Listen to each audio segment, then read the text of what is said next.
네, 시작하도록 하겠습니다. 네, 안녕하세요. 저는 김유미 노무사입니다. 12월 달에 이제 우리가 연기를 끝냈는데 제가 얼굴을 이렇게 보니까 평일반을 들으셨던 분도 있고 주말반을 들으셨던 분도 있는 것 같아요. 그래서 우선은 연기랑 일기 차이에 대해서 먼저 좀 말씀을 드리고 수업을 시작을 하려고 합니다. 우선 연기 같은 경우에는 우리가 기본적인 흐름이랑 체계 그리고 개념에 대해서 공부하긴 했는데 완벽하지는 않아요. 그래서 윤곽만 따라갔다 이렇게 생각을 하시면 되고, 그리고 일기 같은 경우에는 제대로 이제 개념을 좀 더 심화해서 우리가 볼 예정이고, 그리고 여기 지금 제가 얼굴을 보니까 생동차생도 있지만 유해생도 있고 혼동차생도 있습니다. 그래서 제가 다 맞춤형으로 할 수는 없지만 약간 그래도 우리가 타이트하게 좀 공부를 하는 측면에서 어떻게 우리가 공부를 해야 조금 더 유연하게 생각을 할 수 있는지, 그리고 생각할 문제거리들을 좀 많이 드릴 예정이에요. 그래서 동차이신 분들 같은 경우에는 나는 너무 버겁다 라고 해도 좀 트라이 해보는 게 좋고, 유해생 같은 경우에는 그래도 이 정도는 해야 됩니다. 그리고 혼동차생 같은 경우에는 기본적인 개념을 이제 안다는 전제 하에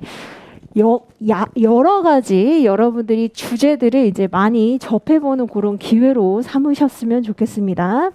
그래서 우선은 오늘 강의 계획서를 받으셨을 텐데 강의 계획서에 대해서 간략하게 좀 설명을 드리고 진행을 할게요. 자, 강의 계획서에 여기 이제 맨 마지막 페이지를 한번 보시면은 연간 강의 계획 스케줄이 있습니다. 그래서 우리가 지금 어디에 해당이 되고, 이 순환에서 원하는 게 무엇인지, 목표치가 무엇인지 이거를 설명을 해드리려고 해요. 자, 그래서 합격을 위해서는 이제 4번 정도의 사이클이 돌아가게 되는데, 연기, 1기, 2기, 3기가 바로 그 4번의 사이클입니다. 그래서 연기 때는 우리가 체계 그리고 개념에 대해서 공부를 했었고, 지금은 1기잖아요. 그래서 1기 설명을 보시면 아시겠지만 심화 강의라고 되어 있습니다. 그래서 기본적인 개념은 어느 정도 안다는 전제 하에 진행이 됩니다. 그래서 굉장히 스피디하게 진행이 될 거고, 여러분들이 알고 있는 것을 확인을 해보고 여기에서 더 깊이 있는 내용을 진행을 할 겁니다. 그래서 여기 1순환, 즉 1월부터 3월까지는 이제 뼈대에 풍부한 내용을 이제 채우는 그런 방식이 될 거다. 그래서 여기 보시는 것처럼 여기 밑에 개념과 지도 찾기는 연기 때 한 것이지만 그것을 다시 한번 확인을 하고 내용의 디테일을 우리가 추구하게 될 겁니다. 그리고 조금 살을 찌우셔야 돼요. 지금 이제 여러분들이 알고 있는 지식은 굉장히 이제 단편적이고 단순하고 빈약하기 때문에 좀 살을 찌우는 과정. 이게 1기가 될 겁니다. 자, 그런 측면에서 제가 여러분들한테 설명을 드리고자 하는 그 그림이 있어요. 이 그림이 사실 여러분들 자료 중에 오늘 GS 1기를 시작하며 라고 제가 편지를 쓴 게 있을 겁니다. 그래서 연기 때 한 번 편지, 그리고 1기 때 편지, 2기 때 편지, 3기 때 편지, 뭐 구구절절한 연애 편지는 아니고요. 여러분들이 어떻게 마음가짐을 가지셔야 되고 어떻게 공부를 해야 되는지를 제가 많이 질문을 받기 때문에 미리 이렇게 이제 편지를 써서 알려드리는데, 자, 이 내용이 바로 여러분들 그 편지에 들어 있습니다. 이게 뭐냐면 설명은 이제 2번째 페이지에 나와 있어요. 피카소의 판화 연작입니다. 피카소의 판화 연작에서 제가 여러분들한테 설명을 드리고자 하는 게 여러분들의 수험 과정도 동일하다는 거예요. 이와 동일합니다. 우선은 소를 제대로 그리기 위해서는 관찰을 제대로 해야 되겠죠. 그렇죠? 그래서 연기 때는 여러분들이 소인지 말인지 뭔지는 모르겠지만 그래도 관찰을 했었었고, 자, 그 다음에 이제 1기 때는 최대한 뚱뚱하게 만드는 거예요. 이렇게 이제 묘사하면서 질감을 현장감 있게, 현실감 있게 이렇게 이제 묘사를 해야 됩니다. 그런데 제가 연기 때 과제를 드렸었어요. 그 과제가 뭐냐면, 자, 이런 문제가 나왔을 때 책에 이렇게 나와 있는데 한번 여러분들의 말로 변형을 해가지고 한번 써봐라 라고 했을 때 분명히 이거 다 쓸 수가 없구나, 이거를 여러분들이 깨달으신 경험이 있을 겁니다. 그래서 결국은 어떻게 해야 되냐면 우선은 뚱뚱하게 만들고 줄여 나가야 돼요. 줄여 나가야 됩니다. 그래서 여러분들이 요즘에는 굉장히 경제성을 추구하기 때문에 나는 이런 과정 거치고 싶지 않고 아예 그냥 이거를 가르쳐 주면 어떠냐라고 하는 분들이 있어요. 맨 마지막에 이 선으로만 봐도 나는 소인지 알 것 같은데 차라리 1기 때부터 요약집으로 해가지고 요 소만, 정말 요 선만 이렇게 알려주는 게 좋지 않겠느냐라고 하지만 최근의 문제가 사실 그렇게 단순하지가 않습니다. 그리고 이런 과정을 거치셔야 제대로 여러분들이 답안을 쓸 수 있는 거예요. 그래서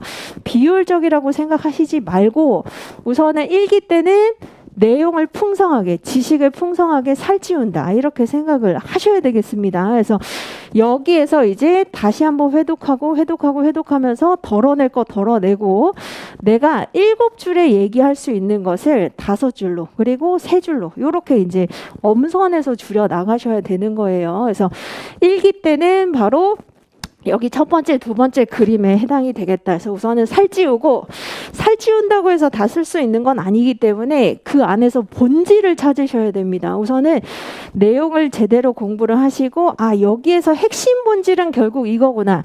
그럼 우선순위를 따진다면 요게 먼저, 그 다음에 이거, 그 다음 이거 요렇게 이제 여러분들이 보시면 되겠습니다. 그래서 제가 피카소 이 파나 연작을 보면서 무릎을 탁 치면서 어떻게 이렇게 수험 과정이랑 똑같을까 이렇게 생각을 한 적이 있거든요. 그래서 너무 경제적인 걸 쫓지 마세요. 그러니까 여러분들이 지금 인사노무관리 전략 노트를 공부를 하기도 하지만 미리 목차 키워드 노트를 작년판을 구해가지고 그것만 달달 외우는 게 더 경제적이지 않나요? 이렇게 이제 질문하시는 분들이 워낙 많아요. 근데 그렇게 하는 거는 이것만 외우는 겁니다. 그래서 이렇게 하시면 안 되고 변형 문제라든지 좀 더 풍성한 서술을 하기 위해서는 이런 과정이 반드시 선행이 돼야 된다. 그래서 요거를 이제 제가 알려드립니다. 그래서 이렇게 이제 진행이 될 거고 이번 해 같은 경우에는 시험 일정이 발표가 났잖아요. 그래서 여기 빨간색으로 제가 써놨는데 5월 14일에 1차가 있고 특이하게 우리 시험이 9월 달에 치러진 적이 없는데 9월 달에 지금 2차를 보게 됩니다. 그러면 어떻게 생각하셔야 되냐면 시험이 늘어났기 때문에 더 공부를 잘할 수 있겠다가 아니라 사실은 괴로운 거죠. 굉장히 괴롭고 오히려 이렇게 이제 스케줄링이 되면 생동차나 아니면 혼동차에게 훨씬 더 유리하게 됩니다. 그 이유는 1차와 2차 사이에 그 간격 텀이 지금 길잖아요. 긴 만큼 빨리 회복을 하고 더 몰입을 할 수 있기 때문에 경쟁이 더 치열하다는 얘기예요. 그래서 여러분들이 우선은 시험이 미뤄졌으니까 느긋하게 해도 되겠지 이게 아니라 생동차도 충분히 합격할 수 있는 정신 차리고 정말 약간의 운이 따라주면 충분히 합격할 수 있는 시기입니다. 그래서 여러분들이 어느 정도 이번 해에는 굉장히 합격률이 물론 이제 낮아지겠구나. 그리고 경쟁률이 훨씬 더 높아지겠구나. 이렇게 생각을 하시면서 좀 긴장감을 가지시고 공부를 하시면 되겠습니다.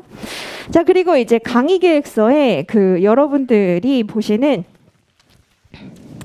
3페이지에 강의 진도표가 나와 있습니다. 그래서 대략적으로는 이렇게 진행이 될 예정이고 살짝 이제 가감되긴 해요. 그래서 더 빨리 하기도 하고 더 늦게 하기도 하는데 너무 미뤄지는 일은 없을 겁니다. 왜냐하면 여러분들이 이제 나름대로 스케줄에 따라서 공부를 해야 되기 때문에 거의 이렇게 이제 진행이 된다라고 생각하시면 되고 그리고 여기 이제 보시면 중간고사, 기말고사라고 2번 이렇게 나와 있죠. 그래서 중간고사 때에는 배운 데까지 그때까지 25점짜리 단문이라고 불리우는 이제 약술 문제를 한번 시험을 보고 제출을 해서 첨삭을 할 예정입니다. 그래서 이때 문제를 미리 가르쳐 드리지는 않아요. 그러나 그래도 여러분들이 한번 지금은 답안을 그래도 써봐야 이렇게 써서는 이제 시간이 부족하구나 또는 내가 핵심을 짚는 그 능력이 없구나 이런 것들 판단할 수 있기 때문에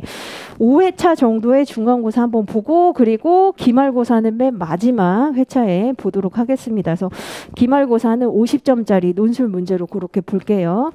그리고 대신에 이제 쪽지 시험이 매 회차에 있습니다. 중간고사, 기말고사를 보는 그 회차는 쪽지 시험은 없어요. 그런데 없는 주, 즉 다음 주부터는 쪽지 시험이 있습니다. 쪽지 시험 같은 경우에는 한 장짜리로 제가 이제 너무 단편적인 단어만 쓰는 것보다는 자, 이러이러한 부분에 대해서 한번 서술해 보시오라고 하는 간략한 미니 약술 형태로 그렇게 쪽지 시험을 볼 예정입니다. 그래서 쪽지 시험은 제가 걷어가지는 않고 해설지 같이 드리면서 리마인드하는 방식이라고 생각하시면 되겠습니다. 그래서 그렇게 생각하시면 되고, 저희가 지금 코로나 때문에 그 강의실이 원래는 이제 10시 반까지 이렇게 하는데 좀 다 당겨졌어요. 그래서 주말반 같은 경우에는 1시 반에 시작해서 30분씩 당겨진 그런 형태로 이제 진행이 된다. 원래는 2시인데 2시가 아니라 1시 반이라는 점, 요거를 숙지를 해주시기 바랍니다.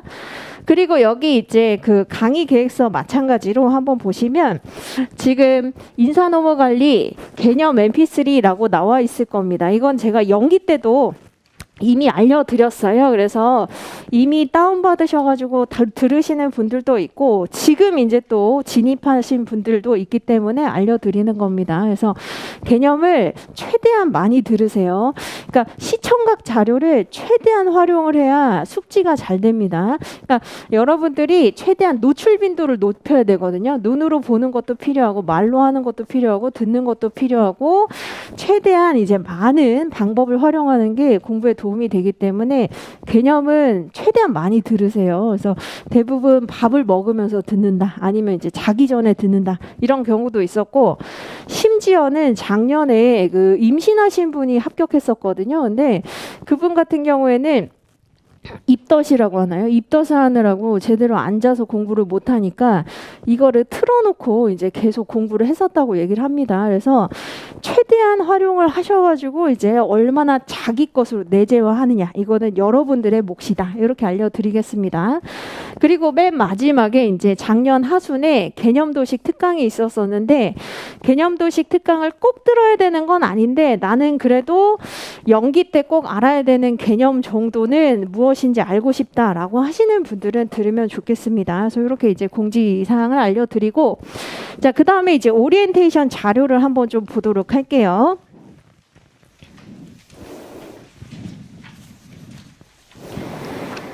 오리엔테이션 자료가 좀 꽤 묵직하죠. 그 이유가 있습니다. 그래서 우선은 제가 몇 가지를 설명을 드릴 건데 항상 이것을 염두를 해 두시기 바랍니다.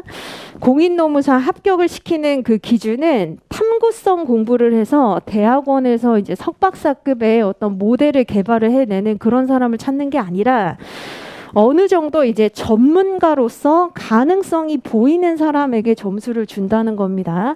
이거는 뭘 얘기를 하는 거냐면 현실적으로 어떤 제도가 가능하냐, 가능하지 않냐, 이게 중요한 게 아니라 이런 제도가 있는데 이런 제도의 특징적인 부분에서 나는 이런 상황에 맞다고 생각이 된다 라고 설득을 할 수 있으면 된다는 거예요. 그래서 이게 실리적으로 맞냐, 이론적으로 맞냐, 이게 중요한 게 아닙니다. 그래서 우선은 제도가 있고, 그리고 특히 여러분들이 실무 경험이 있으신 분들이 이런 실수를 굉장히 많이 하시는데, 역량급 같은 것들을 실무에서 잘 안 쓰거든요. 거의 쓰는 경우를 찾아볼 수가 없습니다. 그런데 역량급은 실무에서 안 쓰니까 나는 패스한다, 이러시면 절대 안 됩니다. 즉 그게 그렇다 하더라도 존재 자체는 아셔야 돼요. 그래서 그 부분에 대해서 여러분들이 이론의 개념 또는 어떤 특정한 제도나 특정한 어떤 기법의 개념, 이런 것들을 아신 다음에 아, 이런 상황에 쓰면 좋겠다, 저런 상황에는 안 맞겠다, 이렇게 설득을 스스로에게 하시면 됩니다. 그래서 스스로가 생각을 해봤을 때 이거는 스무스하게 내가 봐도 납득이 된다라고 하면은 충분히 남도 설득할 수 있는 거예요. 근데 개념에 대해서도 얘기를 못하고 그게 어떤 특징을 가지고 있어서 어떻게 그렇게 되는지를 내 스스로에게 스무스하게 설명을 하지 못한다면 남도 설득을 못합니다. 그래서 우선은 탐구성 공부는 하지 마세요. 그러니까 대학원에 또는 어떤 모델에 또는 너무 그 심연의 어떤 그 제도에 깊게 깊이에 대해서는 너무 고민하실 필요는 없고 책에 나와 있는 것을 활용을 잘 해야 된다 이렇게 보시면 되겠습니다. 그래서 여러분들이 특히 작년에 직장 내 괴롭힘 이런 문제가 나와가지고 이제 이거 훨씬 더 범위를 넓혀야 되겠다. 그래서 동아 비즈니스 리뷰도 구독하고 하버드 비즈니스 리뷰도 구독하고 여러 가지 논문도 계속 찾고 자 그렇게 하시면은 물론 도움이 될 수는 있지만 이제 우리가 가성비를 좀 생각을 해봐야 되잖아요. 그렇죠? 그래서 그런 측면에서 너무 범위를 넓히기보다는 있는 제도를 잘 활용을 해서 뽑아 써먹을 생각을 하셔야 된다는 겁니다. 그래서 직장 내 괴롭힘이 나왔다 하더라도 나는 이런 이유 때문에 이 제도가 맞다고 생각한다. 이렇게 쓰면은 점수를 주셨어요. 그래서 너무 범위를 확장을 시키려고 하기보다는 여기 있는 거 지금 충분히 많습니다. 제가 그래도 강사 생활을 하면서 이 책에 있는 거 싹 다 외우는 사람 한 명도 못 봤어요. 그러니까 한마디로 여기 나와 있는 주제를 내가 뽑아서 설득을 하되 그 이유는 뭐 때문이다. 어떤 특징 때문이다. 이런 장점 때문이다. 기대 효과 때문이다. 이렇게 설득을 할 수 있으면 된다. 이렇게 생각을 하시면 되겠습니다.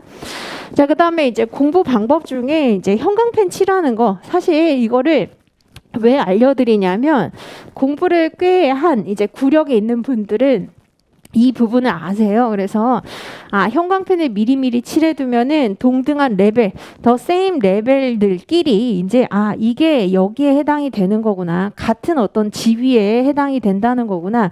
이거를 아는데 공부를 처음 시작하신 분들 같은 경우에는 전혀 모릅니다. 그래서 연기 때는 제가 뭐라고 말씀드렸었냐면 일반 목차나 예시 박스에 이제 대중소 이렇게 나누어 가지고 여기까지만 한번 좀 칠해도 두자라고 말씀을 드렸었고 지금은 일기잖아요. 그렇죠? 그래서 지금은 이제 어디에 형광펜을 치실 단계냐면 개념 중에 내가 뽑아서 쓸 수 있는 키워드 있잖아요. 개념에 다 긋는 게 아닙니다. 그래서 우선은 우리가 연기 때 개념을 공부했기 때문에 개념 중에 키워드 그리고 무조건 학자를 나는 다 외운다 이건 아닌데 조금 중요한 학자 몇 명은 있어요. 그래서 제가 수업 시간에 알려드리면 이 학자 정도는 좀 그래도 전문가처럼 보이기 위해서 내가 병기를 해야 되겠다라고 하는 학자 그리고 그 외에 이제 내용의 키워드가 있을 수 있거든요. 그래서 내용의 키워드 좀 심한 내용을 얘기를 하는 것이죠. 그리고 여기 이제 연도는 꼭 외우실 필요는 없는데 대략적으로 뭐 1930년대에는 인간관계론에 대한 연구가 진행이 됐었다. 요 정도 알아두시면 좋거든요. 그래서 흐름을 이해하는 그 용도에서 일기 때는 여러분들 오리엔테이션 자료에 있는 개념, 학자, 키워드, 연도 이런 것들을 이제 별도로 여러분들의 색깔을 지정하셔가지고 쳐두시면은 나중에 회독을 빨리 할 수 있습니다. 그래서 나는 오늘 컨디션이 안 좋다라고 했을 때 다 보려고 하지 마시고 오늘 한번 키워드만 볼까? 그래서 키워드에 해당되는 녹색만 한번 볼까? 이럴 수도 있고요. 그 다음에 오늘 이제 한번 쭉 책의 전체를 연도로 볼까? 이렇게 이제 할 수도 있는 겁니다. 그래서 이렇게 잘 활용을 하시길 바랍니다. 자, 그리고 질문 방법은 동일합니다. 연기 때와 동일해요. 그래서 카톡이나 문자로 질문을 하실 수 있는데 제가 선호하는 것은 카톡입니다. 그래서 카톡은 이제 즉문즉답은 안 돼요. 그래서 제가 한 이틀 정도 이렇게 답변을 안 하면 똑똑똑 이렇게 하시는데 자, 다 제가 이제 봅니다. 어차피 보기 때문에 한 3, 4일 정도 이렇게 기다려 주시고 3, 4일이 됐는데도 회신을 못 받았다. 그러면 뒤로 이제 밀린 거일 수 있으니까 그렇게 다시 한번 복사해서 보내주시면 되겠습니다.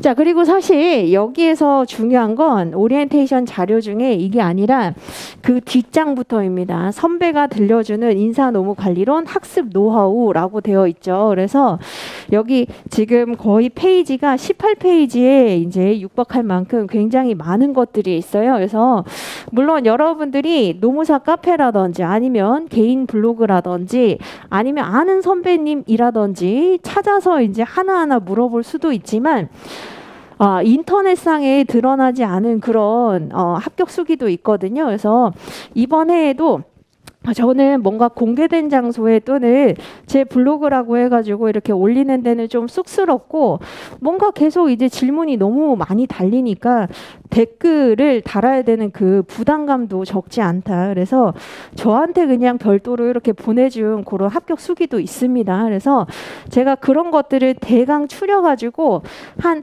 5년치 정도를 이제 여러분들이 참고를 했으면 좋겠다라고 하는 베스트 프랙티스들을 모은 거라고 생각을 하시면 됩니다. 물론 여기에서 자, 보편론적 관점에 따라서 원베스트 웨이가 있는 건 아니에요. 무조건 이대로만 해야 합격한다 이건 아닙니다. 자, 우리가 앞으로 인사관리론은 상황적 합론에 따라서 이때는 이럴 수도 있고 이런 스타일은 이런 게 맞을 수도 있고 그때그때 다른 거죠. 그렇죠? 그래서 여러분들이 한번 일주일 동안 쭉 한번 가볍게 읽어보시면서 이 사람은 나랑 맞는 것 같아. 나랑 성향이 맞다. 그리고 뭔가 나와 비슷하다라고 하는 사람이 있을 겁니다. 그래서 그런 사람을 찾으셔가지고 그곳을 이제 좀 이제 정리를 하셔서 책상에 붙여 놓으시던지 아니면 가지고 다니시면 도움이 될 겁니다. 그래서 무조건 점수 순으로 제가 해둔 건 아니고요. 최대한 노하우가 있거나 상세하게 이제 좀 설명을 해둔 그 합격 수기 위주로 이렇게 써놨기 때문에 여러분들이 참고를 해 두시면 좋겠습니다. 그래서 이거는 제가 설명을 드리진 않을게요. 그래서 집에 가셔가지고 본인에게 맞는 그 수기를 찾으시면 좋겠습니다. 그래서 요거는 그렇게 활용을 하시고 그 일기를 시작하며 편지도 마찬가지입니다. 자, 이거를 제가 설명드릴 시간은 없어요. 그래서 요거는 집에 가시면서 간단하게 이제 요렇다는 거구나. 일기의 목표는 이거라는 거구나. 이렇게 이해를 하시면 되겠습니다. 그래서 오리엔테이션을 이렇게 간단하게 저희가 좀 마칠게요. 자, 그리고 이제 좋은 선생님을 만나는 것도 복이듯이 좋은 학생을 만나는 것도 복이라고 생각을 합니다. 그래서 제가 이번 해 초에 지도 교수님을 한번 뵙고 왔는데 지도 교수님이 이 얘기를 해주더라고요. 그래서 좋은 선생님을 이제 만나는 것도 여러분들도 복이지만 저도 여러분들이 꽤 퀄리티가 있는 질문 그리고 생각해 볼 만한 질문 그리고 이런 부분에서 이런 생각을 하고 있구나 라고 어떤 인사이트를 주는 그런 학생들을 만나는 것도 저한테는 굉장히 복이거든요. 그래서 여러분들도 기왕에 지금 선택했잖아요. 기왕에 선택을 했기 때문에 계속 불안감을 가진다거나 이게 해서 된다는 거야? 이렇게 생각을 하기보다는 한번 믿고 그냥 쭉 가보세요. 쭉 가보시고 서로 이제 좋은 관계가 되도록 그렇게 하면은 좋을 것 같다라는 인간적인 말씀을 드리고 비인간적인 수업을 이제 진행을 하도록 하겠습니다. 자, 우리 바로 1편으로 한번 들어가 보도록 하죠. 1편. 자, 1편에서는 사실 개괄적인 부분을 공부를 합니다. 그래서 자, 1편에서는 여러분들이 이런 부분이 있었지라고 느끼시면서 이제 공부를 하시되 오늘 이제 제가 어떤 부분이 조금 중요한지를 말씀을 드릴 거예요. 그래서 우선 자, 우리가 크게 5가지 하위 카테고리로 공부를 하게 됩니다. 우선 인적자원관리라고 하는 학문에 대해서 공부를 하는데 그게 원래는 경영학의 한 분야라는 거예요. 그래서 경영학이 무엇인지 그리고 인적자원관리가 가지고 있는 위상이 어떤 것인지 이거를 이제 1장에서 공부를 하고 그 중에서 그럼 이제 의미 부여를 하는 거죠. 그래서 인적자원관리의 개념이 어떻게 되는지 그리고 사실 많은 경영학과 교수님들이 본인의 전공을 가장 중요하다고 생각하거든요. 그래서 마케팅 교수님은 무슨 소리야. 마케팅이 가장 중요해. 생산관리는 무슨 소리야. 생산관리가 최고야. 이렇게 생각하는데 여러분들은 인적자원관리를 공부하기 때문에 인적자원관리가 마케팅 생산관리를 제치고 최고인 이유를 설득을 할 수 있어야 되는 겁니다. 그래서 이게 이제 2장에 나오는 거예요. 그래서 왜 중요하게 볼까? 그리고 2장에서는 특히 여러분들이 어떤 부분을 조금 더 심화적으로 공부를 하시게 되냐면 우리가 연기 때는 인적자원은 물적자원과 다른 어떤 내재적인 특징을 몇 가지 가지고 있어. 이렇게 이제 러프하게 봤었는데 그와 관련해서 인적자원이 가지고 있는 특징에 대해서 이제 우리가 논문을 살펴볼 겁니다. 그래서 이 부분에 대해서 우리가 좀 중요하게 공부를 할 거고 자, 그 다음에 이제 다양한 차원이라고 나와 있잖아요. 그래서 이거는 차원이라고 하는 것은 어떤 색안경을 쓰고 어떻게 보느냐에 대한 부분이에요. 그래서 어떤 부분을 어떤 위주로 어떤 초점을 맞춰서 이제 보게 되는지 요런 것을 3장에서 우리가 공부를 할 겁니다.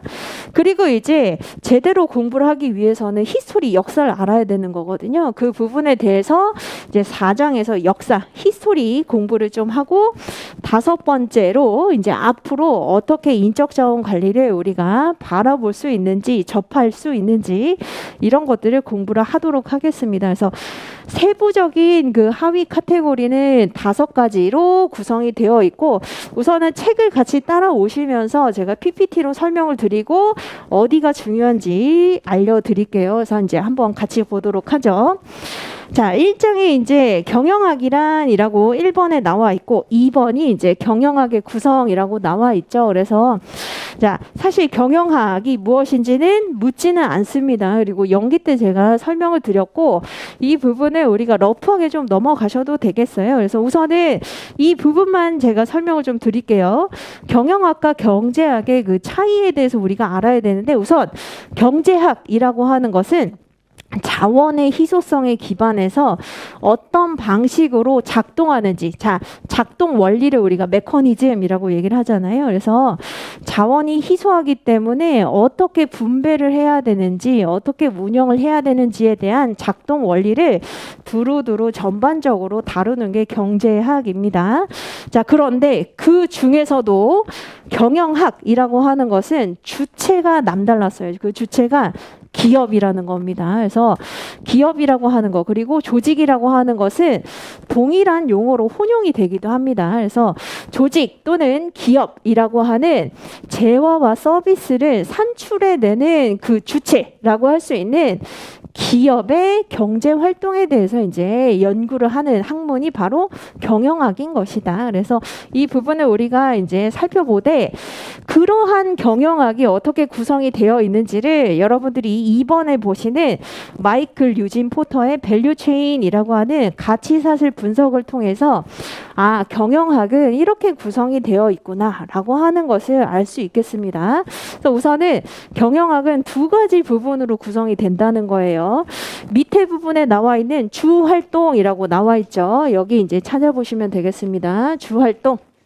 자, 그리고 위에 보시는 지원활동이라고 하는 크게 2가지로 경영학이 이제 구성이 된다라고 볼 수 있는데, 우선 밑에 보시는 주활동은 뭘 의미하는 거냐면 재화나 서비스를 생산해내는 일련의 과정을 오른쪽에 이제 효과적으로 가시적으로 이렇게 보여줬다는 겁니다. 그래서 부가가치 창출에 직접적인 영향을 미치게 되는 일련의 활동들에 대해서 우리가 주활동으로 표현을 해 두었다는 겁니다. 자, 그래서 보시면 5가지 이제 단계를 거치게 되는데, 여기 단계는 너무 외우실 필요는 없어요. 그래서 우선은 자, 재화나 서비스를 만들어내야 되잖아요. 그렇죠? 그래서 만들어내는 이제 오퍼레이션, 생산 활동이 있는데 그냥 뚝딱 만들어낼 수 없습니다. 우선 부품 같은 게 있어야 되겠죠. 그렇죠? 그래서 원천 재료가 있어야 돼요. 그래서 원천 재료를 사 와서 그 다음에 이제 만들고, 자, 만든 것을 외부로 유통을 시켜야 될 겁니다. 그게 이제 외적 유통에 해당이 되는 거예요. 그래서 부품을 사와서 만들고 외부로 이제 계속 보내게 되는 이런 활동을 하게 되는데, 여기서 끝나는 게 아니라 항상 마케팅이나 홍보 활동이 중요합니다. 그래서 우리의 제품이 얼마나 괜찮은지를 홍보하는 활동, 마케팅 활동이나 판촉 활동도 하게 되고, 향후에 문제가 생겼을 때, 이제 고장이 났을 때 AS를 해주는 이런 이제 일련의 활동, 이게 이제 결국은 부가가치 창출에 직접적인 영향을 미치게 되는 활동이라는 겁니다. 이것을 우리가 프라이머리 액티비티라고 불러요. 그래서 주 활동. 자, 그리고 이제 지원 활동이 있습니다. 지원 활동은 자, 부가가치 창출에 직접적인 영향을 미치지는 않지만 간접적으로 지원해주고 도와주는 활동을 우리가 지원 활동이라고 얘기를 한다는 거예요. 그래서 여기 이제 여러 가지가 있죠. 그래서 갑자기 이렇게 만들어낼 수 있는 게 아니라 기술 개발도 원천적으로 필요하기도 하고, 그리고 법률 문제 이런 데 이제 휘말릴 수도 있잖아요. 그렇죠? 그래서 송사에 휘말릴 수도 있기 때문에 법률 문제 이런 것들을 백업을 해주기도 하고, 그런 것들이 이제 여기에 해당이 되는 거죠. 일반 경영이라든지 뭐 회계라든지 이런 게 여기에 해당이 됩니다. 법무 문제.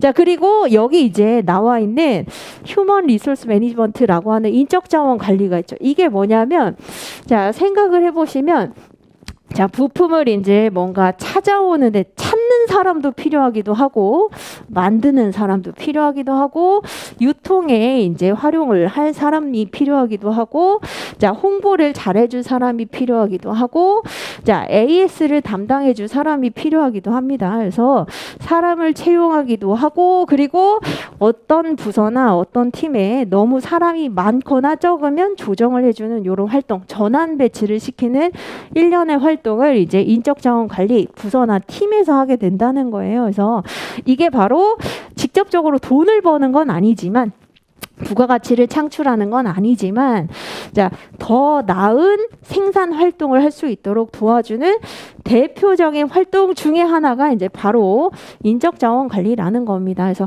그런 측면에서 이제 우리가 2장으로 이제 넘어가게 되는 거예요. 그래서 1장은 경영학은 이제 경제학보다는 좁은 범위에서 기업이라고 하는, 자, 운영 주체가 어떻게 운영 관리를 해 나가는지, 경영 관리를 해 나가는지를 연구하는 것이고, 자, 기업의 활동 중에 지금 인적 자원 관리 활동이라고 하는 것은 주 활동은 아니지만 주 활동을 도와주는, 백업을 해주는 그런 활동 중에 하나구나.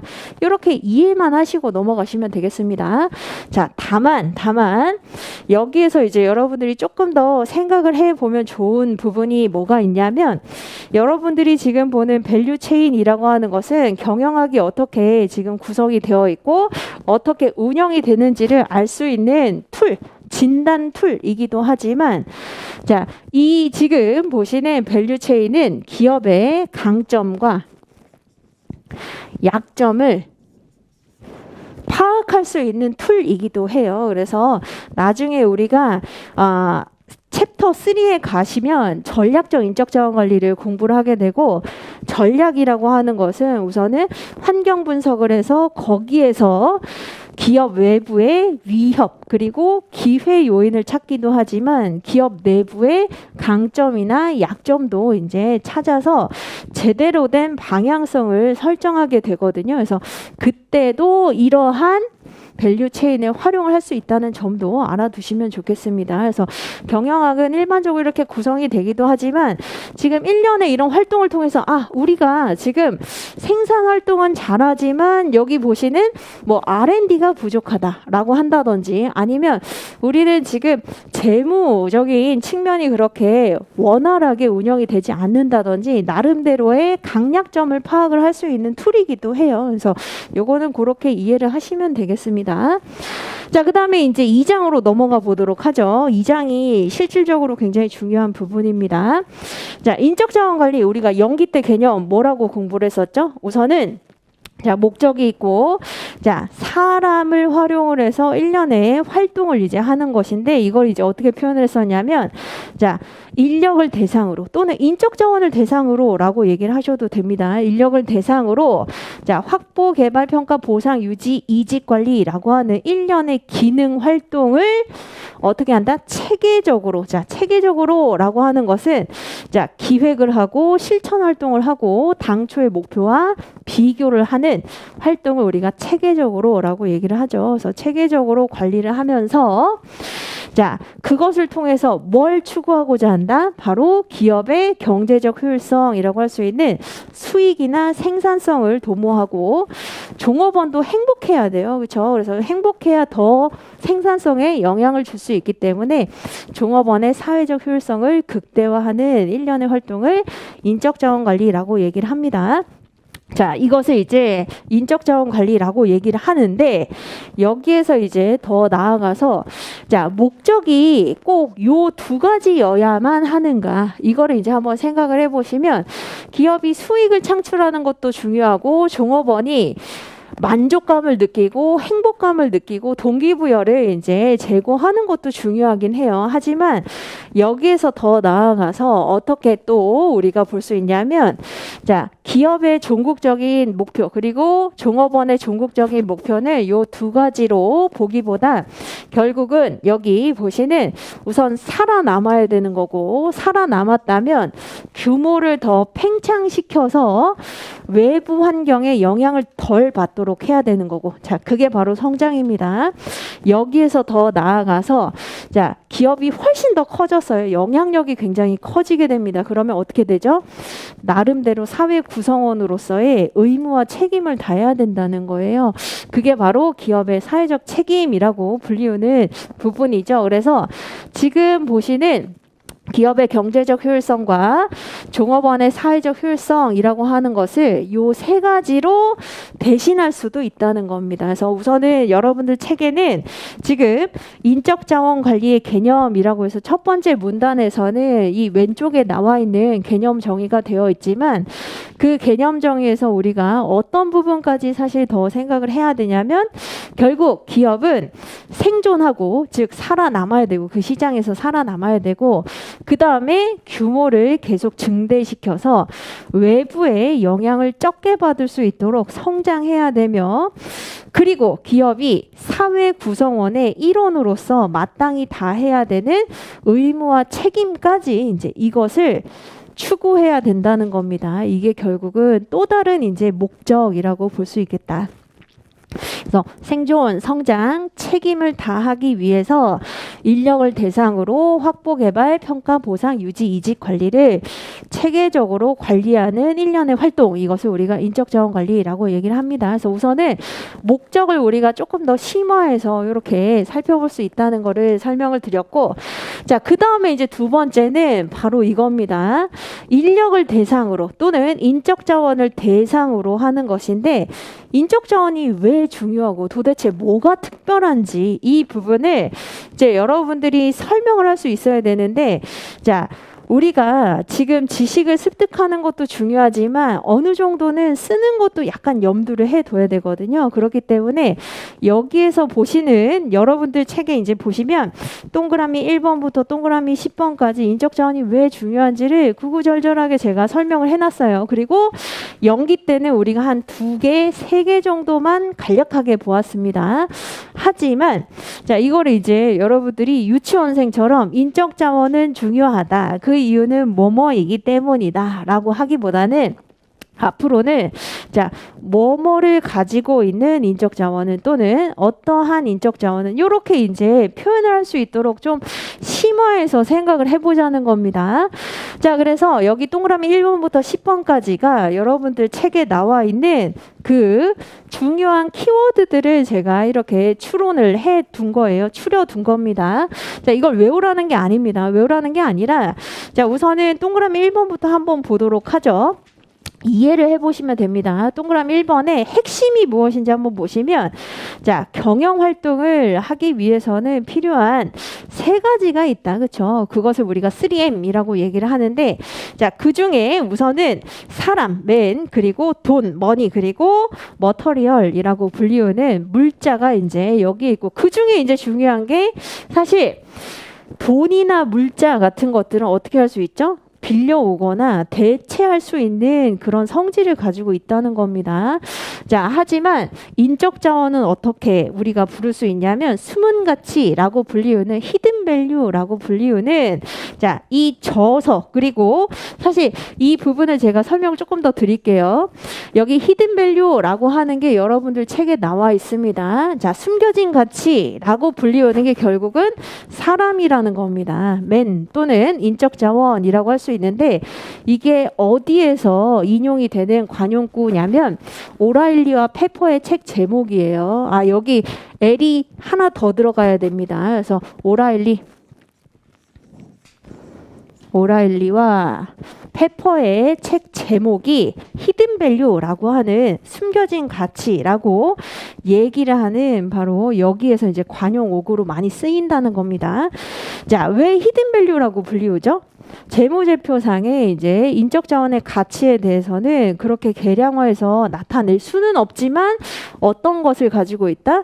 숨겨진 효익, 효용성을 이제 가지고 있기 때문에 사람을 우리가 히든 밸류라고 부를 수 있다는 겁니다. 그래서 자, 결국 경영의 3요소 중에서도 지금 돈이나 물자는 대신할 수 있기도 하고 빌려올 수 있기도 하고 자, 똑같이 따라할 수 있는 것들이에요. 하지만 사람은 그렇지 않기 때문에 가치 증대를 위한 이제 숨겨진 그러한 존재로서 이제 중요하다. 이렇게 얘기를 하기도 합니다. 그래서 이것을 우리가 1기 때 공부를 했었고, 자, 그 다음에 이제 2번에 자원 기반 관점이 있습니다. 자원 기반 관점이 우리가 작년에 시험 문제로 나왔었던 부분이죠. 2번 문제, 약술 문제로 나왔었는데 자원 기반 관점에 대해서 설명을 하고 인적 자원이 그 자원에 해당이 되는지를 한번 너의 언어로 설명을 한번 해보시오 라고 문제를 물었었던 것이죠. 그래서 자원 기반 관점에 대해서는 오늘 굉장히 자세하게 공부를 할 것이기 때문에 우선은 10번까지 보고 이제 제가 설명을 좀 드릴게요. 자, 그 다음에 이제 3번에 의사결정의 주체자라고 나와 있죠. 그래서 자, 물적 자원과 다른 특징 중에 하나가 사람은 이제 결단과 판단을 할 수 있다는 거예요. 그래서 의사결정의 또 다른 말이 뭐냐면 결정을 내리거나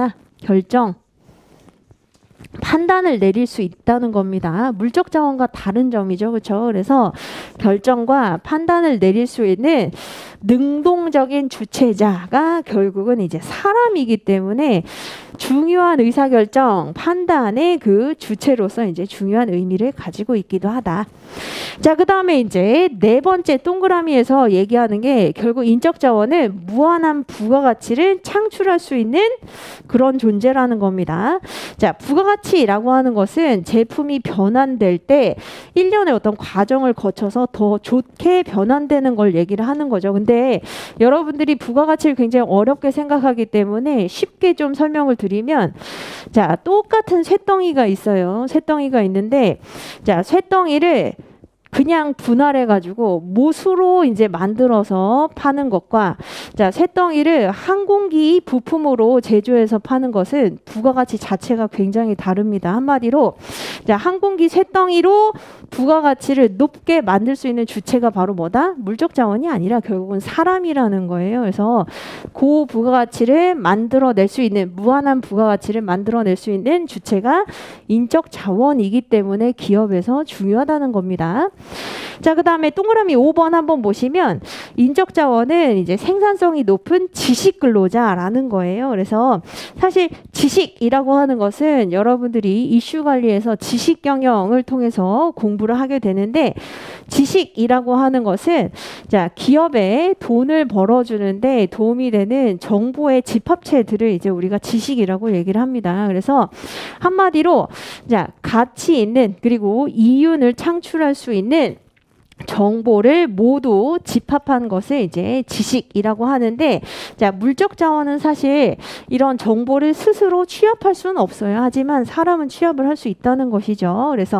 그래서 중요한 의미를 가지고 있다. 그래서 지속적인 정보의 집합 그리고 학습을 통해서 축적을 할 수 있기 때문에 중요하기도 하다.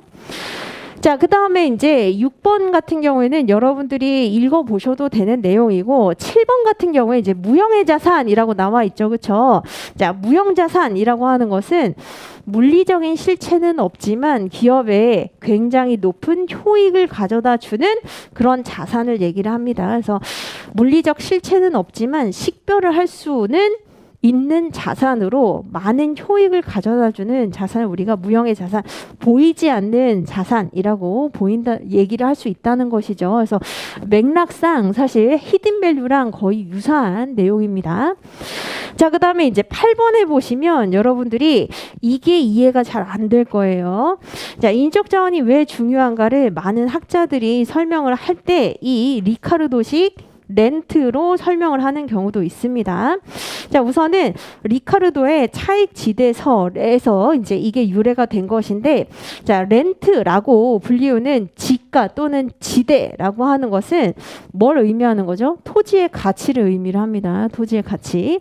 자, 그런데 토지로부터 기대되는 그런 소득이 비옥한 토지냐 아니면 그렇지 않은 토지냐에 따라서 가치가 달라지듯이 땅을 누구에 비유를 한 거냐면 사람에게 비유를 한 거예요. 그래서 자, 굉장히 유능하고 역량 있는 사람은 지대를 높이 줘야 되듯이 인적 자원의 가치도 높고 그 인적 자원에게 주어야 하는 비용도 이제 당연히 올라갈 수밖에 없다는 겁니다. 그래서 차익지대라고 하는 것은 토지의 생산력에 따라서 지불해야 되는 그 비용의 차이가 존재한다는 거죠. 그것처럼 여기 이제 두 번째 줄 한번 보세요. 7페이지에 동그라미 8번에 두 번째 줄 보시면 자, 토지를 사용해서 이윤을 거둔 데 대해서 지급하는 대가를 우리가 렌트라고 하는 자, 지대, 지가라고 얘기를 하는데 이것을 세 번째 줄에 인적 자원에 한번 투영을 해서 적용을 시켜보자 라고 하면 탁월하게 경쟁력이 있는 인적 자원이라고 하는 것은 뭐에 지금 비유를 한 거냐면 비옥한 토지에 이제 비유를 한 겁니다. 비옥한 토지는 당연히 이제 훨씬 더 생산력이 높기 때문에 많은 지대, 지가를 지불해야 되는 것이듯이 자, 이런 인적 자원, 역량이 높은 인적 자원을 확보한 기업은 그렇지 못한 기업에 비해서 렌트를 창출하고 있다라고 얘기할 수 있다. 렌트를 창출하고 있다라고 하는 말은 어떤 의미냐면 더 많은 생산력과 부가가치를 창출할 수 있다라고 볼 수 있다는 겁니다. 그래서 생산력의 격차에 대해서 얘기를 하듯이 생산성의 차이가 지대나 지가의 크기를 결정하는 것을 이제 빗대어서 사람도 마찬가지다라고 얘기를 하는 겁니다. 그래서 비옥한 토지 이퀄 뭘 얘기하는 거죠?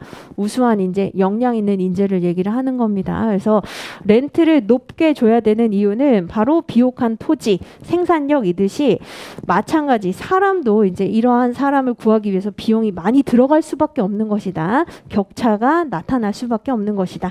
이렇게 설명을 합니다. 자, 그리고 이제 동그라미 9번 한번 보시면 인적 자원을 획득하기가 어렵다는 거예요. 그래서 최근에 구직난 속의 구인난이라고도 얘기를 하죠. 많은 사람들이 이제 직장을 찾지만 정말 기업에서 찾는 특수한 어떤 정보나 역량을 가지고 있는 사람은 사실 그렇게 쉽지가 않습니다. 많지가 않아요. 그래서 오히려 인적 자원 획득에 있어서 그렇게 쉬울 수 없다. 이렇게도 볼 수 있겠습니다.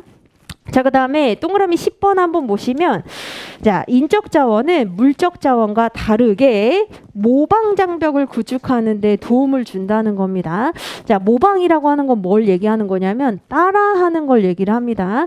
자, 물적 자원은 그것과 유사하거나 똑같은 자원을 가지고 오면 돼요. 하지만 인적 자원은 쉽게 따라하기가 어렵다는 겁니다. 그래서 따라하기 어려운 측면에 있어서 나름대로의 이제 그 고착성이 있어서 인적 자원이 굉장히 중요하다. 지금 이제 여러분들이 보면 아, 정말 현란한 언어로 많이 연구를 하셨구나 이런 생각이 들죠. 그래서 제가 이제 말씀드리는 건 뭐냐면 이거를 외워라가 아닙니다. 자, 인적 자원은 물적 자원이랑 다른 그 무언가를 지금 가지고 있다는 것을 많은 교수님들이 많은 연구를 통해서 자기 주장을 이렇게 펼치고 있는 거예요. 자, 그래서 여러분들이 어떻게 생각하셔야 되냐면 아, 인적 자원은 뭔가 지금 돈이라든지 물자라든지 정보라든지 이런 것과 다른 독특한 특성이 있구나. 뭔가 주체성도 있고 부가가치에 직접적으로 연결이 되는 그런 특징도 있고 따라하기 힘들다는 것도 있고 아, 뭔가가 있구나라고 하는 것을 여러분들 오늘 자료 중에 5번째 자료가 있을 겁니다. 제가 이제 첫 번째 장에 인적 자원이 물적 자원과 다른 점이라고 하는 표를 이렇게 써놨는데 공란이에요. 표가 공란입니다. 그 이유는 여러분들이 써보실 필요가 있겠습니다. 자, 인적 자원은 물적 자원과 뭐뭐뭐뭐 하다는 점에서 다르다. 이렇게 제가 해놨죠. 이거는 정답이 없습니다. 그래서 예를 들면 인적 자원은 물적 자원과 다르게 의사결정을 할 수 있다라고 하는 점에서 다르다. 이것도 당연히 말이 되는 거고요. 지금 여러분들이 보시는 것처럼 자, 지력을 가지고 있다는 측면에서 다르다. 의사결정을 할 수 있다는 측면에서 다르다. 그리고 따라할 수 없다는 측면에서 다르다. 그리고 자, 부가가치 창출에 도움을 준다는 측면에서 훨씬 더 많은 도움을 준다는 측면에서 다르다. 이런 것들을 좀 채워보시기 바랍니다. 그래서 이거를 어디에 우리가 다음에 써먹을 거냐면 앞으로 여러분들이 인적 자원은 이렇게 설명을 하는 게 아니라 자, 무한한 부가가치를 창출하는 인적 자원은 또는 확실한 모방 장벽을 구축하고 있는 인적 자원은 또는 의사결정의 주체자인 인적 자원은 또는 히든 밸류라고 불리울 수 있는 인적 자원은 이렇게 이제 우리가 계속 좀 생각을 해보는 그런 측면에서 도움이 되기 때문에 제가 이렇게 한 것이고 자, 사실 오늘 공부하는 것 중에 가장 중요한 게 바로 지금입니다. 그래서 지금 이제 설명 좀 잘 들으세요. 자, 이 부분에 대한 것은 자, 어디를 펼쳐보시면 되냐면 6페이지에 동그라미 2번을 지금 설명을 하는 겁니다. 동그라미 2번이 비록 한 문단이지만 지금 논문을 하나를 요약을 한 거예요. 그래서 이 논문에 대한 히스토리 그리고 심화적인 내용을 이제 같이 한번 좀 공부를 해봅시다. 필기는 어디에 하시면 되냐면 6페이지에 하셔도 되고 아니면 방금 봤었던 5페이지 그 오늘 자료 5번째 자료에 자원 기반 관점의 히스토리와 세부 내용이라고 되어 있죠. 여기 필기를 하시면 되겠습니다. 자, 우선은 자원 기반 관점에 대해서 우리가 공부를 좀 해보는데 오늘 좀 굉장히 깊이 있게 공부를 할 거예요. 그래서 자, 자원 기반 관점은 우선 영문으로는 리소스 베이스드 뷰라고 얘기를 합니다. 자, 가장 간략하게 얘기를 한다면 기업의 성과는 어디에서부터 이제 나오는 거냐면 기업이 보유하고 있는 자원들로부터 나온다라고 보는 게 자원 기반 관점입니다. 그러니까 퍼포먼스라고 하는 것은 어디에서 나온다? 자원들이 결국 영향을 준다는 거예요. 기업이 보유하고 있는 자원들이 영향을 준다. 자, 그런데 이 부분에 대해서 우리가 대략 한 5, 6 학자들에 대해서 좀 살펴볼 겁니다. 다만 이 부분과 관련해서 제가 연기 때 살짝 말씀을 드린 적이 있는데 자원 기반 관점은 원래는 본격적으로 연구가 된 게 1980년대 후반입니다. 그러면 그 전에는 다른 연구가 있었었겠죠. 그렇죠? 그래서 그 연구에 대해서 제가 우선은 말씀을 드릴게요. 자, 1980년대에 지배적인 이론은 포지셔닝 학파가 있었어요. 그래서 포지션이라고 하는 게 뭐죠? 위치. 어떤 자리에 둔다는 겁니다. 그래서 경영적인 관심이 외부 요인에 의해서 결정이 된다. 한마디로 자, 우리가 어떤 산업에 뛰어들어야 될 것인지는 외부의 환경에 따라서 결정이 된다는 겁니다. 그래서 외부 환경에 대해서 우리가 체계적으로 분석을 하게 되면 여기에서 이제 우리가 계속 성장을 할 수 있는지 그리고 성과를 낼 수 있는지를 알 수 있다. 한마디로 우리가 어디에 지금 포지셔닝을 하느냐에 따라서 기업의 흥망성쇠가 결정이 될 수 있다라고 보는 게 그 이전의 관점이었었다는 거예요. 그래서 이 학파들을 포지셔닝 학파라고 얘기를 합니다. 그러니까 더 쉬운 말로 얘기를 하면 한마디로 우리가 어디에서 어떤 산업에서 어떤 기업을 가지고 운영을 해야 성과가 나는지는 세팅에 따라서 달라진다는 거, 이미 정해져 있다는 겁니다. 환경에 따라서 이제 정해져 있는 것이다. 자, 대표적인 학자가 바로 여러분들이 보는 마이클 유진 포터입니다. 그래서 마이클 유진 포터는 1970년대 후반, 1980년대에 경영 전략, 경쟁 전략이라고 하는 저서를 통해서 이렇게 얘기를 하게 되죠. 자, 수익이라고 하는 것은 컴페티션에 따라서 달라지는 것인데, 자, 이 경쟁이라고 하는 것을 어떻게 우리가 알 수 있냐면, 자, 5force라고 하는 5가지의 압력, 힘을 이제 분석을 해보면 어떤 산업에 우리가 이제 들어가야 되는지를 알 수 있다는 겁니다. 어떤 포지셔닝을 취해야 우리가 생존하고 성장할 수 있는지를 알 수 있는 것이다. 자, 그래서 이제 주장하게 된 게 바로 요 5forces 분석이죠. 그렇죠? 그래서 산업구조 분석이라고 불리우는 5가지 툴입니다. 자, 그래서 마이클 유진 포터에 따르면 뭐라고 얘기를 하냐면 대부분은 이것만 본다는 거예요.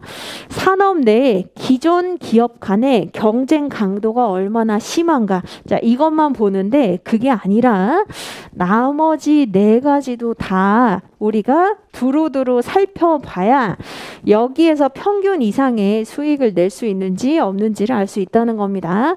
자, 그 중에 하나가 이제 공급자예요. 공급자는 뭐라고 생각을 하시면 되냐면 부품 공급 업체라고 생각을 하시면 되겠습니다. 뭔가 지금 만들려고 하는데 부품 공급 업체가 가지고 있는 권력, 힘. 자, 이런 게 커지면 불리해질 수밖에 없겠죠. 그래서 우선은 공급하는 사람의 그 규모, 그리고 나름대로 대체제가 있는지 이런 것들이 이제 영향을 미치게 된다. 공급자의 힘이 커지게 되면 불리하다는 겁니다. 자, 그 다음에 구매자도 한번 보자는 거예요. 구매자는 뭐라고 생각하시면 되냐면 소비자라고 생각하시면 됩니다. 자, 소비자의 힘이 커지면 커질수록 어떻게 되죠? 휘둘리게 되겠죠. 그렇죠? 그래서 자, 소비자가 얼마나 많이 구매를 해주는지, 그리고 소비자의 선호가 어떻게 되는지 이런 것들에 따라서도 또 달라지게 된다. 한마디로 구매자의 힘, 구매자의 권력이 커질수록 매력도는 또 줄어들게 된다는 거예요. 자, 그 다음에 대체제도 한번 봐야 된다는 겁니다. 대체제는 대신할 수 있는 게 있는지, 예를 들면 지금 커피를 만드는 업체인데 커피 대신에 할 수 있는 게 뭐가 있죠? 다른 음료수나 차 같은 것들이 있잖아요. 그렇죠? 그래서 대체제가 많으면 또 많을수록 어떻게 된다? 오히려 불리해지게 된다. 자, 그 다음에 잠재적인 경쟁자도 한번 살펴봐야 된다는 겁니다. 자, 한마디로 진입장벽이 얼마나 높은지 낮은지를 살펴봐야 된다는 거예요. 그래서 진입장벽이 낮을수록 어떻게 되죠? 너도 나도 다 뛰어들게 되기 때문에 경쟁이 심화돼서 결국 잠재적인 경쟁자의 힘과 권력이 커질수록 매력적이지 않다는 거예요. 그래서 마찬가지 지금 보시는 것처럼 기존 기업 간의 경쟁 정도, 그리고 공급자, 구매자, 대체제, 그리고 잠재적 경쟁자의 권력과 힘이 셀수록 지금 불리한 싸움을 할 수밖에 없는 거기 때문에 그 산업에는 뛰어들지 않는 게 좋고 반대의 경우에는 뛰어드는 게 도움이 된다는 겁니다. 이게 자원 기반 관점이 나오기 이전에 포지셔닝 학파들이 주장을 했었던 대표적인 주장입니다. 자, 그런데 이제 보세요. 1950년에 에디슨 펜로즈라고 하는 학자가 갑자기 1959년이 됐죠. 왜냐하면 이 연구라고 하는 게 어느 날 갑자기 딱 1년 또는 2년에 파바박 나오는 게 아니라 처음에 개념은 이제 제시를 하고, 자, 연구를 좀 잘 안 하고 있다가 어떤 특출난 학자가 그거 다시 한번 연구해 볼 거리가 되겠다라고 하는 경우에 그게 이제 점화가 돼가지고 연구가 많이 진행되는 경우가 많아요. 그래서 원래 자원 기반 관점은 최초는 1950년대 후반에 펜로즈라고 하는 학자가 우선은 자원 기반 관점의 가장 개괄적이고 포괄적인 개념을 이제 던지게 됩니다. 그래서 The Theory of the Growth of the Firm이라고 하는 기업 성장 이론이라고 하는 데서 기존에는 기업을 단지 생산 함수로 봤다는 거예요. 그래서 자, 모든 기업이 차별성이 없는 어떤 자원을 가지고 있다라고 보고 있는데 그게 아니라는 겁니다. 기업은 여기 보시는 것처럼 독특한 자원, 그리고 독특한 제품을 만들어낼 수 있는 서로 다른 이질적인 자원의 집합으로 구성이 되어 있다라고 얘기를 합니다. 그래서 이거를 이제 함수로 표현을 해보면, 자, 기업이라고 하는 것은 굉장히 다양한 다양한 이질적인 자원들의 집합체이다. 이렇게 처음에 포문을 열었다는 거예요. 1950년대에 우선 기업이 모두 똑같은 자원을 가지고 있다고 생각하고 있지만 그건 틀린 생각이야. 그게 아니라 다양한 자원의 결합체이다. 이렇게 주장을 했다는 겁니다. 근데 여기에서 더 나아가서 연구하지는 않았어요. 그냥 여기에서 이제 기업이라고 하는 것의 본질을 우리가 한번 파악을 해볼 필요가 있다.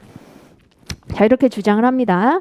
자, 그 이후에 이제 보시면 1980년대로 넘어오게 돼요. 그래서 포지셔닝 학파가 계속 활동을 하고 있는 그런 상황이죠. 이때 워너펠트라고 하는 학자가 리소스 베이스드 뷰라고 하는 아예 이제 관점을 제대로 우리가 연구를 좀 해볼 필요가 있겠다라고 하면서 59년에 이 연구를 가지고 오게 됩니다. 가지고 와서 자, 제품이나 서비스뿐만 아니라 기업이 가지고 있는 자원을 통해서도 독특한 그 무언가를 우리가 차별화해서 추구할 수 있는 것이다. 그래서 너무 제품과 서비스라고 하는 아웃풋에만 관심을 가질 게 아니라 자, 그 자원, 인풋이라고 하는데 우리가 다시 한번 초점을 맞출 필요가 있다라고 연구를 하게 됩니다. 자, 그리고 나서 이제 여러분들이 그래도 들어본 적 있는 자, 핵심 역량이라고 하는 그 용어가 있을 거예요. 이 용어를 누가 썼냐면 1990년대에 프랄라드와 하멜이라고 하는 학자가 핵심 역량이라고 하는 개념을 제시를 하면서 자, 아까 이질적인 기업의 자원, 독특성을 가지고 있는 것, 그게 바로 핵심 역량이다. 이렇게 얘기를 합니다. 그래서 핵심 역량이라고 하는 단어, 용어를 통해서 자, 다양한 생산 기술을 어떻게 조정하고 복합적인 기술을 어떻게 통합하는가, 이거는 기업마다 다른 자원을 가지고 있기 때문에 이런 자원을 핵심 역량이라고 부르기도 하고 이러한 핵심 역량에 따라서 기업의 성과는 달라진다. 이렇게 주장을 합니다. 벌써부터 머리가 아프죠. 왜 저렇게 연구를 많이 했을까? 이해가 안 되죠. 자, 그런데 이제 보세요. 자, 이 수많은 논의를 자, 자원 개념의 핵심을 간결하게 내가 4가지로 정리해 주지라고 하면서 이제 등장한 게 바로 유타 대학의 바니라는 거예요. 그래서 여러분들 책에 지금 바니의 그 개념 그리고 바니가 주장을 한 모형 이게 나와 있는 이유가 지금까지 이런 논의를 굉장히 많은 이제 연구가 됐었었죠. 그나마 제가 정말 유명한 학자들만 이렇게 여러분들한테 설명을 해 주는 겁니다. 거의 20-30명 이상의 학자들이 주장을 했었던 자원이라고 하는 게 그럼 어떤 특징을 가지고 있어야 된다는 건가? 아까 핵심 역량이라고 얘기했는데 그 코어 컴피턴스가 어떤 특징을 가지고 있어야 되는 건가에 대해서 내가 정리해 주지. 라고 하면서 여러분들이 이제 책에 보는 요 모델로 간결하게 이제 정리를 했다는 거예요. 그래서 자, 이게 이제 그 히스토리라고 할 수 있습니다. 그래서 여러분들은 어떻게 이제 히스토리를 좀 알아두시면 되냐면 1950년대에 펜로즈가 기업이라고 하는 것은 다양한 이질적인 자원들의 결합체라고 포문을 던진 이후에 수많은 학자들의 연구들이 있었다. 자, 그런데 자원들의 그 특징이나 논지에 대해서 정립된 게 없었는데 바로 누가 제이 바니라고 하는 유타대 교수가 이제 모형으로 깔끔하게 정리를 해줬다는 거예요. 자, 그럼 우리가 이거를 제대로 공부를 하면 되겠죠. 자, 그래서 우선은 제가 설명을 드리도록 하겠습니다. 유타대 바니는 Firm Resources and 여기 보시는 Sustained Comparative Advantage라고 하는 자, 이게 뭐냐면 지속 가능한 경쟁 우위라고 번역이 되죠. 그런데 지속 가능한 경쟁 우위가 뭔지를 제가 설명을 드릴게요. 지속 가능한 경쟁 우위라고 하는 것은 장기간 높은 실적을 나타낼 수 있는 유지할 수 있는 힘과 능력을 의미합니다. 그러니까 잠깐 반짝 한 달, 3달, 6달 이게 아니라 10년, 30년, 50년 동안을 지속할 수 있는 능력과 힘 이것을 우리가 지속 가능한 경쟁 우위라고 부른다는 거예요. 자, 기업은 우선 아까 우리가 뭐라고 했었죠? 생존하는 것도 중요한데 성장하고 여기에서 더 나아가서 책임을 다하는 것까지 필요하다는 겁니다. 그렇게 하기 위해선 뭐가 필요하죠? 장기간 높은 실적을 유지할 수 있어야 된다는 겁니다. 자, 그렇게 하기 위해서는 요 네 가지가 필요하다라고 해서 우리가 연기 때 요 네 가지를 공부를 한 거예요. 그게 바로 브린 프레임워크이라고 불리우는 VRIN이 여기에 해당이 됩니다. 자, 그러면 하나씩 우리가 해석을 좀 해보도록 하죠. 자, value라고 하는 것은 가치가 있다는 거잖아요. 그렇죠? 가치가 있다는 것을 우리가 얘기를 합니다. 자, 가치가 있다라고 하는 것은 기업의 성과를 높여줄 수 있는, 한마디로 효율적이고 효과성이 있게 성과를 높여줄 수 있는 전략을 인식하고 수립하고 실행할 수 있는 능력을 얘기를 합니다. 그러니까 한마디로 속된 말로는 이제 돈을 벌어다 줄 수 있는 또는 부가가치를 창출하게 해줄 수 있는 이라고 할 수 있는데, 이것을 학문적으로는 뭐라고 얘기를 하냐면 지금 환경을 면밀하게 이제 살펴보면서 이게 이런 방식으로 하면 되겠구나 라고 효율적이고 효과적인 방식으로 성과를 높일 수 있는 그러한 전략을 인식하고 수립하고 그것을 실행할 수 있는 힘을 valuable이라고 얘기한다는 겁니다. 한마디로 돈을 벌어다 줄 수 있고, 자, 그 다음에 두 번째, rare입니다. rare는 희귀하고 희소하다는 거죠. 희소성을 얘기를 합니다. 한마디로 경쟁 업체에게 굉장히 흔하지 않아야 된다는 거예요. 그래서 경쟁 업체에 비해서 경쟁자가 가지고 있지 못한 희소성을 가지고 있어야 된다는 겁니다. 그래서 쉽게 구입하거나 획득하기 어려운 특성을 가지고 있어야 된다. 이게 희소성이에요. 자, 그 다음에 세 번째, inimitable 이라고 나와 있죠. 그래서 imitation이라고 하는 게 사실 모방하는 거잖아요. 그래서 이거의 반대입니다. 그래서 모방이 불가능해야 되는데, 모방 불가능과 관련해서 여러분들이 이제 밑에 보시면 세 가지의 세부 내용이 있습니다. 왜 모방이 불가능할까? 왜 따라하는 게 불가능할까? 자, 그 이유가 이제 세 가지가 있습니다. 우선 첫 번째로 history dependent라고 나와 있죠. 자, 기업이 운영을 하게 되면서 독특한 경험을 계속 축적하게 되는데 그 독특한 경험을 똑같이 따라할 수는 없다는 거예요. 어떤 때는 성장하고 어떨 때는 실패할 수 있는데 성장과 실패를 통해서 축적하게 되는 그 경험, 노하우 이런 것들은 똑같이 오롯이 따라할 수가 없다는 겁니다. 그래서 어떻게 생각을 하시면 되냐면 역사적인 사건들을 경험을 하게 될 때 그때 축적된 여러 가지 자원들이 다르기 때문에 이제 그래서 모방하는 게 사실 쉽지가 않다. 자, 그 다음에 두 번째, 코절이라고 되어 있죠. 코절이라고 하는 거는 인과관계를 얘기를 합니다. 그래서 인과관계가 ambiguity라고 하는 거, 모호하다는 거예요. 한마디로 왜 그 기업이 성공을 했을까라고 했을 때 단 하나의 원인으로 우리가 알 수가 없다는 겁니다. 여러 가지가 복합적인 상호작용을 해서 성공을 한 것인지 어떤 이유 때문에 성공을 한 것인지를 명확하게 밝혀낼 수가 없다는 거예요. 그래서 자원 그리고 경쟁 우위 간의 관계가 우리가 아는 것처럼 굉장히 단순 명료하지 않다는 겁니다. 성공의 원인을 명확하게 밝혀내기가 어렵기 때문이다. 자, 그 다음에 이제 세 번째로 소셜 컴플렉시티라고 나와 있죠. 소셜 컴플렉시티는 사회적인 복잡성을 얘기를 합니다. 그래서 기업은 운영을 할 때 한마디로 재화와 서비스를 산출하는 그 여러 가지 운영 활동을 할 때 내부 관리자 간의 이제 관계 관리도 굉장히 중요하고 외부 고객이라든지 이해관계자들 간의 관계 관리도 굉장히 복잡해요. 그러다 보니까 자, 어떻게 할 수가 없다? 똑같이 따라할 수가 없다는 겁니다. 그래서 모방이 불가능하다. 자, 그래서 여기서 얘기하는 것은 똑같이 따라하기 어려운 이유는 그 기업이 과거에 역사적인 어떤 경험을 했는데 그것을 똑같이 따라할 수가 없고, 인과관계를 명쾌하게 밝힐 수가 없고, 사회적인 관계 관리 측면에서 굉장히 복잡하기 때문에 그 자체를 우리가 똑같이 따라할 수는 없는 것이다. 그래서 완벽한 모방은 불가능하다. 이렇게 얘기합니다.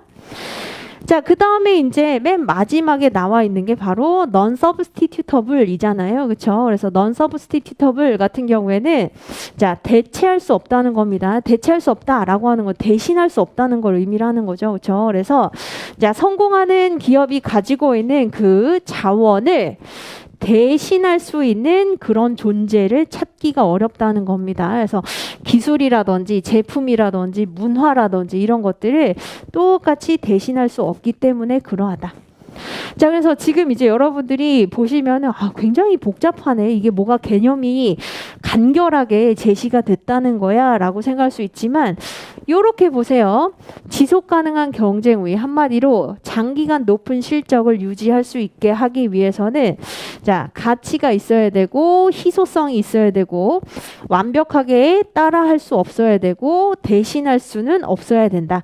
이 네 가지가 핵심 필수 요소라는 거예요. 요 네 가지가 불인이라고 하는 게 핵심 필수 요소고, 다만 이 앞에 이제 전제 조건이 나와 있죠. 그 전제 조건에 대해서 뭐라고 얘기를 하냐면, 자, 두 가지가 있습니다. 우선 기업의 자원이 헤테로제니티라고 되어 있죠. 헤테로제니티는 다 다르다는 겁니다. 즉, 이 얘기를 어떻게 우리가 해석을 할 수 있냐면, 대부분의 이제 학자들은 기업의 자원은 그 자원이야 다 똑같아 라고 생각했지만 아니라는 거예요. 우선은 기업이 보유하고 있는 자원은 다 다르다. 이질적이기도 하고, 두 번째로 기업 자원은 쉽게 이동할 수 없다는 거예요. 비이동성을 얘기를 하는 겁니다. 그래서 기존에는 모든 자원이 다 똑같다라고 간주를 했었고, 자원을 굉장히 이동시키기가 쉽다라고 하지만 의외로 그게 쉽지가 않다는 겁니다. 그래서 그 부분에 대해서 이렇게 설명을 하죠. 기업이 보유하고 있는 자원 자체가 다 다르고, 이질적이고 다 다르고, 자, 기업 자원을 쉽게 이동시킬 수가 없다. 가격에 따라서 이제 쉽게 이동할 수 있는 그런 특징을 가지고 있지는 못하다. 이렇게 얘기합니다. 예를 들면 이제 여러분들이 한 학원으로 몰아서 다니면 참 좋을 것 같잖아요. 경제적이죠. 그렇죠? 그런데 학원 입장에서 한번 생각을 해보시면, 자, 똑같은 노동법, 똑같은 인사관리, 똑같은 행정쟁송, 똑같은 이제 그 선택 과목이 있을 때 그 선생님 따라하는 게 쉬울까요? 사실 쉽지가 않거든요. 그 이유는 뭐냐면 그 자원이 다 다르다는 겁니다. 그리고 자, 여기 김기범 선생님이 있으면 좋을 것 같은데 막 이렇게 생각을 하지만 이동하는 게 어떻다고요? 쉽지 않다는 거예요. 쉽지 않은데 여기에 더해서 그 자원이 자, 돈을 벌어다 줄 수 있고 희소하고 쉽게 따라할 수 없고, 그리고 substitutable이라고 해서 대신할 수 없는 그런 속성을 가지고 있으면 어떻게 된다고요? 1년 반짝 성공하는 게 아니라 장기간의 높은 실적을 유지할 수 있다는 겁니다.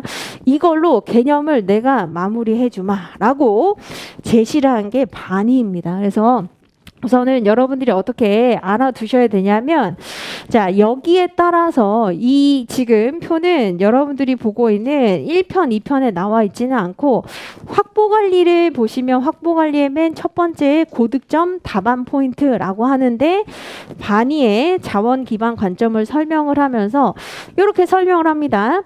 자, 지속적 경쟁 우위라고 하는 장기간 높은 실적을 유지할 수 있게 하기 위해서는 네 가지가 다 갖춰줘야 된다는 거예요. 한마디로 가치 있고 희소하고 따라하는 것도 어렵고 조직에 의해서 지원됨이라고 이렇게 변형이 되어 있는데, 이거는 non-substitutable의 또 다른 버전입니다. 그래서 2000년대 들어오면서 많은 인사조직 학자들이 자, 대체 불가능이라고 하는 것이 결국은 조직이 얼마나 자원을 잘 아우르고 운영할 수 있고, 자, 그것을, 그 인프라를 활용할 수 있는지로 바꾸어서 이제 얘기를 하게 되는데, 그 대신에 non-substitutable로 생각을 하셔도 돼요. 그래서, 자, 대신할 수 없으면 뭐가 가능하다? 지속적 경쟁 우위가 가능하다는 겁니다.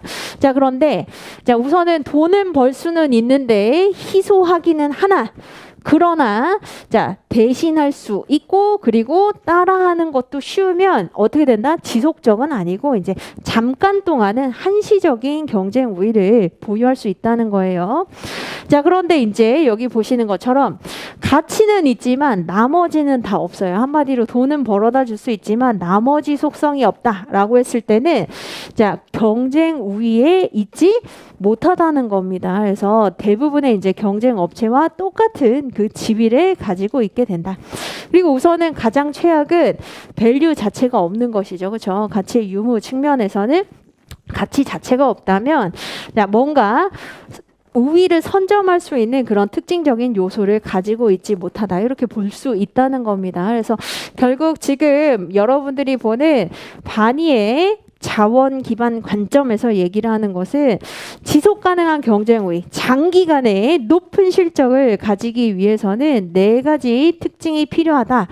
라고만 얘기했지 인사관리 학자들처럼 그게 바로 사람이다 이렇게 얘기하진 않았어요. 자 그래서 이제 마무리입니다.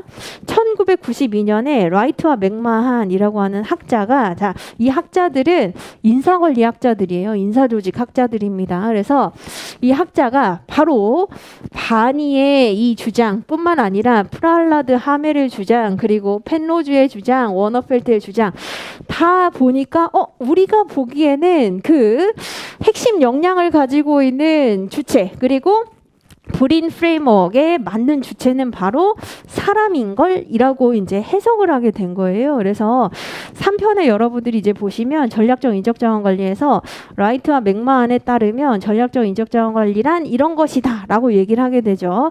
그게 이제 이렇게 구술이 끼어지게 된다는 겁니다. 그래서 이거를 여러분들이 외우실 필요는 없는데 흐름은 알아두실 필요가 있는 게 결국 펜로즈는 뭐라고 주장을 했다고요? 기업은 다양한 이질적인 자원의 집합이다라고 얘기를 했고, 자 자원이라고 하는 인풋에 이제 관심을 가지고 있었다가 잠깐 소강 상태였었다가 이제 언제 80년대 90년대 들어오면서 활발하게 연구가 진행이 됐고 그것을 개념을 굉장히 간결하게 정리를 한 게 바로 바니의 브린 프레임워크 또는 브리오 프레임워크이라고 하는 겁니다.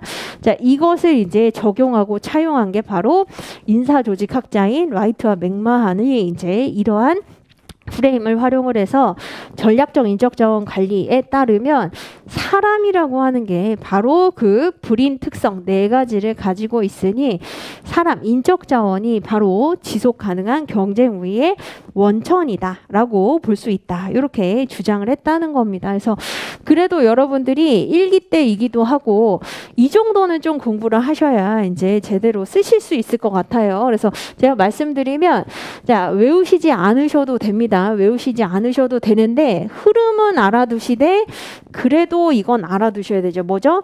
바니의 브린 프레임워크가 얘기하는 그 내용이 무엇인지는 꼭 알아두셔야 되겠습니다. 그래서 우선 책을 통해서 제가 정리하고 좀 쉬는 시간을 갖도록 하겠습니다.